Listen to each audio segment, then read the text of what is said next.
আজকে আমি যে রেসিপিটা বানাচ্ছি সেটা হচ্ছে কলা পাতায় ডিম পাতুরি, যার জন্য আমাদেরকে ফার্স্টে ডিমটা সিদ্ধ করে নিতে হবে। সিদ্ধ হয়ে গেলে ডিমগুলোকে মাঝখান থেকে এইভাবে কেটে নিতে হবে, আর কলা পাতা কিন্তু মাস্ট। এই যে আমি গোটা গোটা রসুনগুলো ছুলে নিচ্ছি। ছুলে নেওয়ার পর একটা আমাদেরকে বোলের মধ্যে কাটা ডিমগুলো, রসুনগুলো এভাবে নিয়ে নিতে হবে। আর এই রেসিপির জন্য কিন্তু পেঁয়াজ কিন্তু অনেকটাই বেশি লাগে। এখানে আমি 5টা পেঁয়াজ নিয়েছিলাম।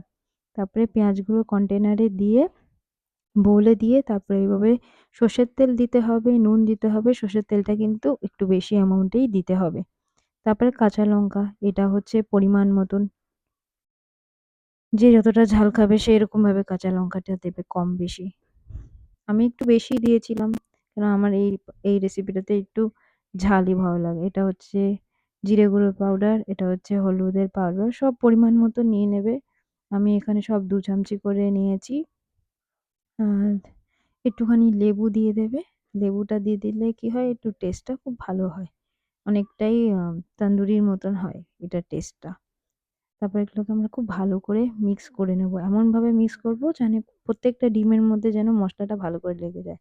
তারপরে কলা পাতাটা এইভাবে চাটুতে বসিয়ে আর দুদিকে কলা পাতাটা ভালো করে ধুয়ে মুছে নিতে হবে। তারপরে ওর মধ্যে সর্ষের তেলটা ভালো করে লাগিয়ে দিতে হবে। সর্ষের তেলটা একটু বেশি করেই দিতে হবে। তারপরে এইভাবে সুন্দর করে আগে ডিমগুলো সাজিয়ে নিয়ে তারপরে উপরগুলো এইভাবে করে পেঁয়াজ দিয়ে দিতে হবে। ডিমের যে দিকটা কুসুম থাকবে সেই দিকটা ফার্স্টে দিতে হবে। আর যে ফ্লেমটা আমাদেরকে খুবই লো করে দিতে হবে, মানে একদম কমে দিতে হবে।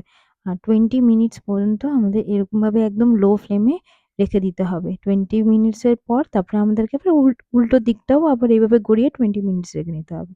দেওয়ার পরে এটা এরকম কালারটা দেখতে হয়ে যাবে। তারপরে ধনেপাতা আর হালকা একটু গরম মসলা ছড়িয়ে নিতে পারো। রেডি হয়ে গেল।